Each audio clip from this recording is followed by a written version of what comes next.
Hello, good morning dear students. How are you all? This is Sonia Kaushik and we are doing our chapter molecular biology, and today is lecture number 7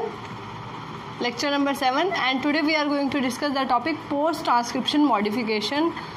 Post transcription modification क्या है students? The modification या changes that goes in newly formed mRNA after transcription, just after transcription के बाद जो newly form HNRNA है, हेटेरोन्यूक्लियर RNA, अभी mRNA नहीं कहेंगे उसको, दैट इज़ HNRNA. तो उस HNRNA के अंदर जो भी चेंजेस होंगे स्टूडेंट्स, उन चेंजेस को क्या कहा जाएगा? Post transcription modification. ठीक है, पोस्ट ट्रांसक्रिप्शन मॉडिफिकेशन की बात करेंगे स्टूडेंट्स. बिफोर दैट हमने ट्रांसक्रिप्शन किया था जिसमें double stranded DNA, this is double stranded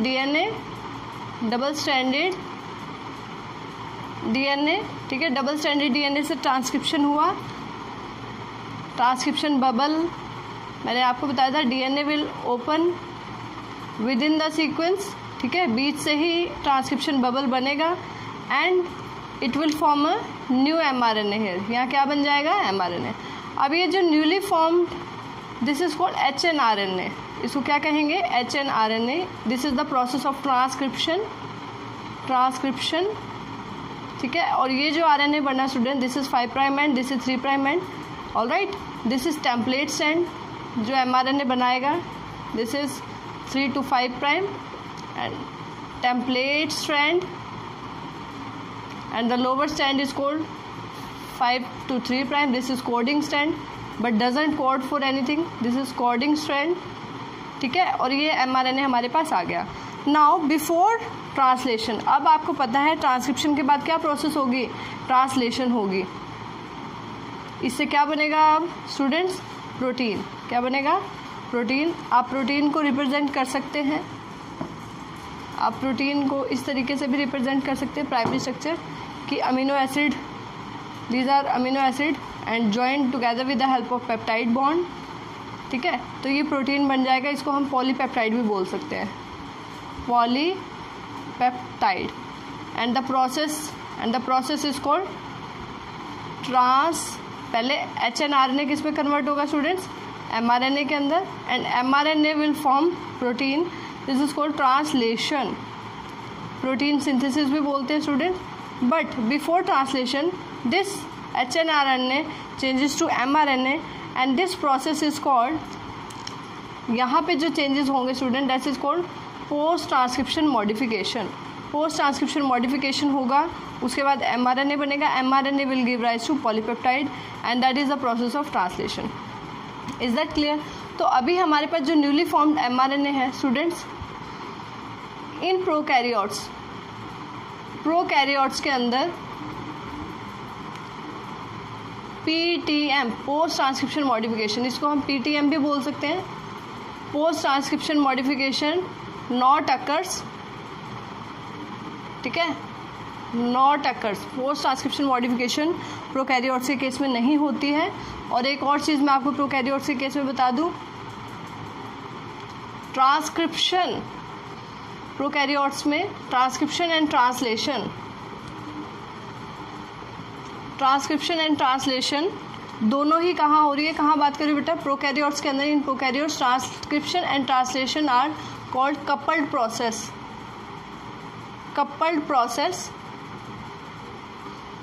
ठीक है, क्योंकि वहाँ कोई न्यूक्लियर मेम्ब्रेन नहीं है. तो transcription and translation both occurs in cytoplasm, ठीक है, और कॉन्टिन्यूटी में होती है just after transcription. Translation start हो जाएगी, translation starts just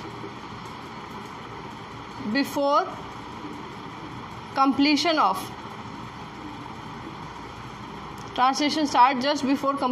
transcription. Transcription के ख़त्म होने से पहले ही ट्रांसलेशन स्टार्ट हो जाएगी. किस केस में? प्रोकैरियोट्स के केस में. बट इन यूकैरियोट्स, अगर हम यूकैरियोट्स की बात करें student, in eukaryotes post transcription modification occurs, ठीक है. What is PTM? Post transcription modification. Post transcriptional modification occurs, ठीक है, and it include 3 main steps. Newly formed mRNA को क्या कहेंगे? Newly formed RNA is hnRNA. HN means heteronuclear RNA. ठीक है students, heteronuclear RNA कहेंगे. अब उसके अंदर क्या चेंजेस होने हैं? सबसे पहली बात, फर्स्ट ऑफ ऑल क्या होगा स्टूडेंट? 5 प्राइम जी कैपिंग. मैंने आपको बताया, suppose this is RNA, this is 5 prime and and this is 3 prime and. तो 5 प्राइम एंड पे जी कैप लगेगी स्टूडेंट, जी कैपिंग. अभी बात करते किस तरह से. तो फर्स्ट जो चेंज आएगा main, that is G capping at 5 prime end. Second change is poly A tail, poly A tailing at 3 prime end. 3 prime end पे यहाँ 3 प्राइम एंड पे पॉली ए टेल होगी. And third most important change is splicing of introns. Splicing of introns. Introns क्या होते हैं student? Non coding regions in mRNA. किस में होते हैं student? In eukaryotes. All that clear? तो अगर हम DNA की बात करें student, suppose this is the DNA, sorry mRNA, suppose this is the mRNA.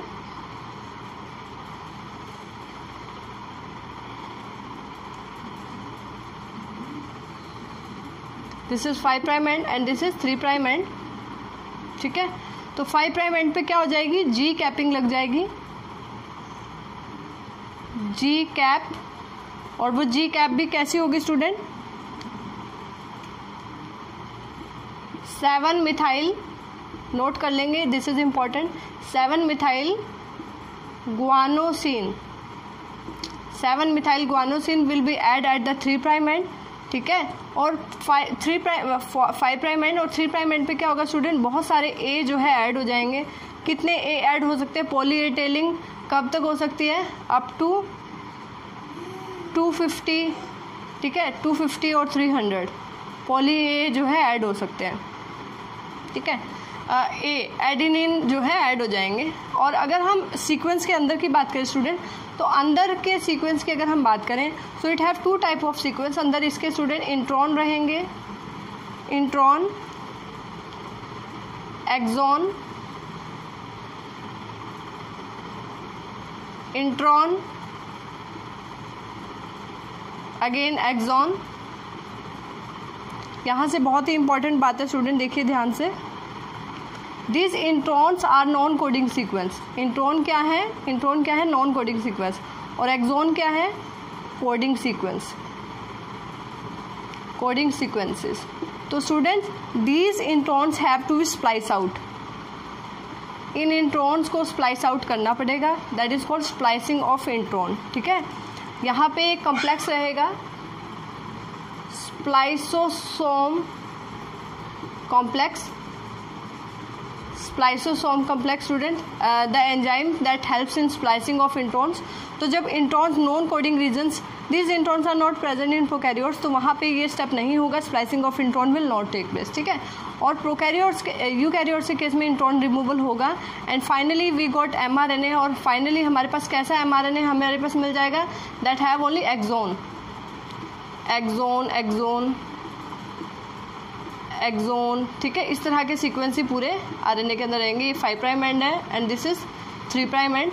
तो एक्सॉन 1, 2, 3 अगर ये रीशफल होंगे तो डिफरेंट टाइप्स का प्रोटीन बनाएंगे. This is important question for competition. Suppose this is mRNA, ये mRNA है, this is 5 prime and, this is 3 prime and. और यहाँ पर इवन एक्सॉन 1, एक्सॉन 2, एक्सॉन 3, और अगर ये सीक्वेंस चेंज हो जाए, एक्सॉन 2 पहले आ जाए, 3 पहले आ जाए, 1 बाद में आ जाए, या कुछ भी सीक्वेंस हो सकता है, in that case different polypeptides will form, same protein नहीं बनेगा।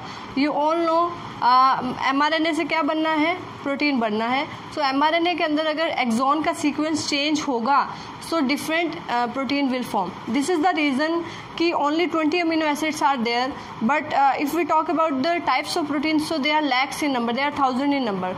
तो प्रोटीन्स इतने सारी वैरायटी में, इतने ज़्यादा डाइवर्सिटी में प्रोटीन इसीलिए है because the reshuffling of this exon. तो एक्सॉन की रीशफलिंग होगी तो स्टूडेंट्स डिफरेंट पॉलीपेप्टाइड, पॉलीपेप्टाइड का मतलब होता है प्रोटीन, डिफरेंट पॉलीपेप्टाइड फॉर्म्ड, ठीक है। एक्सॉन का डिफरेंट अगर अरेंजमेंट होगा तो डिफरेंट टाइप का ही वहाँ पर जो है प्रोटीन बनेगा, ठीक है। तो मेन जो चेंजेस होंगे students, 5' G capping at the 5' end the cap was 7 methyl guanosine cap लगेगी यहाँ पे। At the 3' end polyadenylation, मतलब एडिनिन ऐड हो जाएगा, that may be 200 250 like that at the 3' end. Splicing of introns, क्योंकि introns are the non coding region, तो introns splice out हो जाएंगे, only exon will remain. Now this RNA that have only this sequence of exon, this is ready for translation, ठीक है। अब इसकी translation के लिए ये रेडी है। So this is all about post transcription modification before starting translation. In case of eukaryotes, the mRNA is undergone some changes and that changes are called post transcription modification. First change I have told you, that is the 5' G capping. Second change, that poly A tail will be formed, and third one is this splicing of intron non coding region. So we can say in our mRNA, अगर हम mRNA की बात करें student, तो उसके अंदर 98% reason, 98 या 99% क्या है, इंट्रॉन्स है। Introns are comparatively long region, और इंट्रॉन्स क्या है, नॉन कोडिंग है, non coding. So the question arising कि अगर हमारे डीएनए के अंदर इतना सारा नॉन कोडिंग रीजन है, why they form in RNA, तो उस रीजन की रेप्लिकेशन क्यों होती है, ठीक है। अगर before translation we have to remove that introns, तो why this introns undergo replication, ठीक है। This question is yet to be answered, ठीक है। ऐसा भी हो सकता है कि इन इंट्रॉन्स है, इनका कुछ अपना स्पेसिफिक फंक्शन हो, that is not yet discovered, alright. तो लेकिन ट्रांसलेशन से पहले the intron removal is a very important step in post transcription modification. Prokaryotes में स्टूडेंट्स, क्योंकि nucleus is not as such a different organelle, वहाँ पे nucleoid present होता है। सो वी कैन से कि translation and transcription and coupled process, transcription अभी complete नहीं होती कि ट्रांसलेशन वहाँ स्टार्ट हो जाती है। But in case of eukaryotes, translation and transcription are different processes, and translation occur in cytoplasm and transcription occur in this nucleus specifically, ठीक है। So this is all about post transcription modification. Now students, we have discussed that in transcription में यहाँ जो enzyme use हुआ था student, that enzyme was, कौन सा enzyme use हुआ था स्टूडेंट यहाँ पर, RNA polymerase enzyme was used. Is that clear? तो is that different RNA polymerases are there? Yes, different RNA polymerases are there. RNA polymerase 1, RNA polymerase 2, that helps in formation of RNA from DNA. RNA polymerase 3. Students, is there any important different function? Yes, this will help in synthesis of rRNA. This will help in synthesis of mRNA. Polymerase 2 will help in synthesis of mRNA. Polymerase 1 is responsible for RNA, ribosomal RNA. This is messenger RNA, and polymerase 3 is responsible for tRNA. Because I have discussed that there are 3 types of RNA, so these 3 polymerases will help in synthesis of different types of RNA. One more important concept I can told you about a poisonous mushroom. This is important for NEET. Poisonous mushroom. Can you name that poisonous mushroom? That is Amanita phalloides. Alright, this is also called death cup, and this is also called death cup. And this specifically, why it is called poisonous mushroom? Because it specifically inhibit the RNA polymerase 2. It affects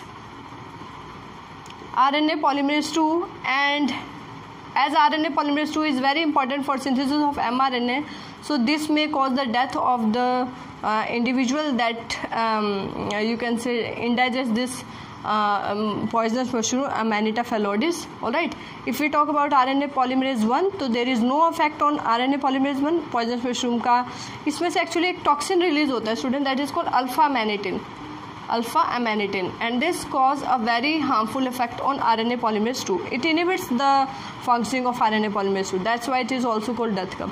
In polymerase 1 it have no effect, and polymerase 3 for it need to be high in concentration. Alright, so basically we can say this specifically inhibits the RNA polymerase 2. This is very important concept. So as you all know that this type of splicing occurs in eukaryotes. That's why in eukaryotes के अंदर अगर हम बात करें student, eukaryotes के अंदर jeans को split jeans कहा जाता है. किस तरह के जीन्स है? Split genes. ठीक है, स्प्लिट जीन्स क्यों कहा जाता है यूकैरियोट्स के जीन्स को? क्योंकि द लॉन्ग स्ट्रेच ऑफ जो उनका mRNA होता है उसमें से इंट्रॉन्स जो हैं रिमूव हो जाते हैं, ओनली एक्सॉन विल रिमेन्स. ठीक है, और इस तरह के जीन्स को स्प्लिट जीन्स कहा जाता है. प्रोकैरियोट्स में हम उनको कॉन्टिन्यूस जीन्स बोल सकते हैं या कॉन्टेजियस जीन्स बोल सकते हैं, that have no intron and that is there is no need of that splicing. Is that clear? So this is most important concept regarding post-transcription modification. Students, do you know some RNA? As we have discussed this transcription, do you have any idea that there is reverse transcription also occurs in retroviruses? अगर हम retroviruses की बात करें, जैसे HIV है, Human Immunodeficiency Virus, ठीक है, that also have reverse transcription. So what is the process of that reverse transcription? देखिए, in retroviruses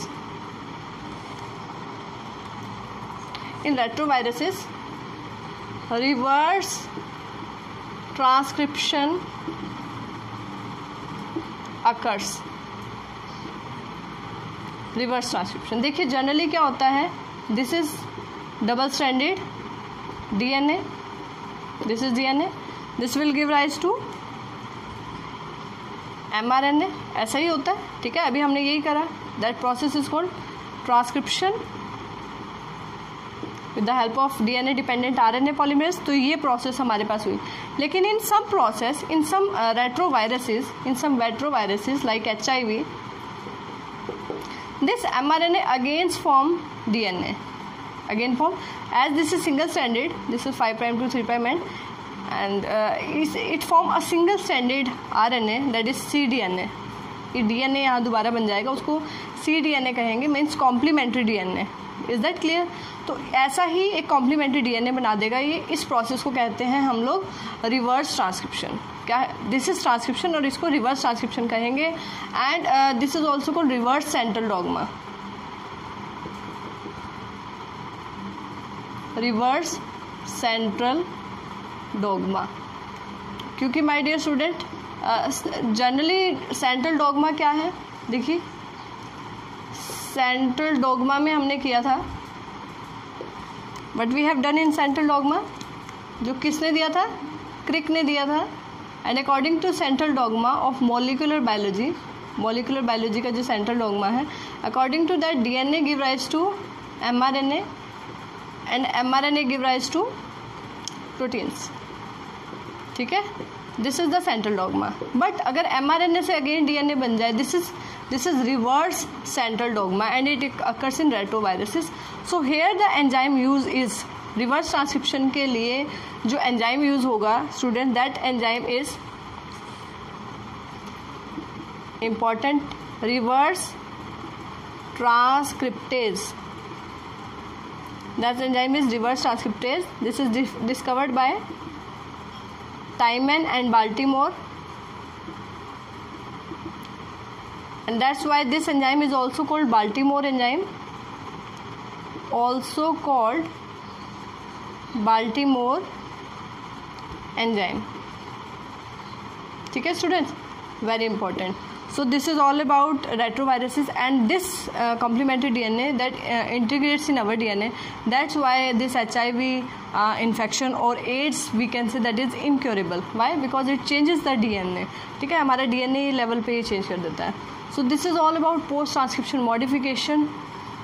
And I have told you the poisonous mushroom Amanita phalloides that secretes or release some toxin alpha amanitin that specifically inhibits the functioning of RNA polymerase II, that is helpful in synthesis of mRNA. Alright, if we talk about antibiotics, is there some antibiotic that can inhibit the transcription? So that is rifampicin.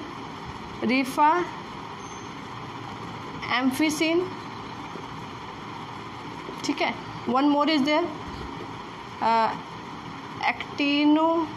Actinomycin D. This is effective in both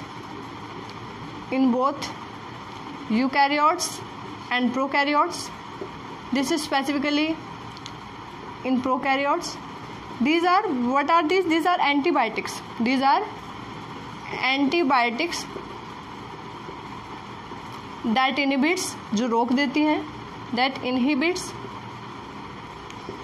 transcription, जो transcription को inhibit कर सकती है. So I have told you actinomycin D, this can inhibit in both eukaryotes and prokaryotes. And rifampicin, this can inhibit the transcription process in prokaryotes. Alright, so today we have discussed post transcription modification, then we have discussed the concept of DNA, different RNA polymerases, RNA pol 1, pol 2, pol 3, and then we have discussed the concept of poisonous mushroom.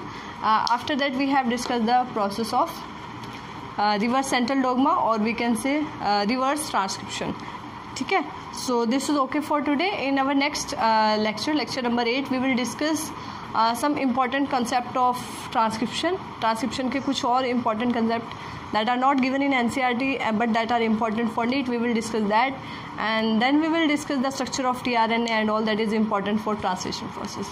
So I hope you like this lecture. So hit the like button if you like the lecture. All right, goodbye.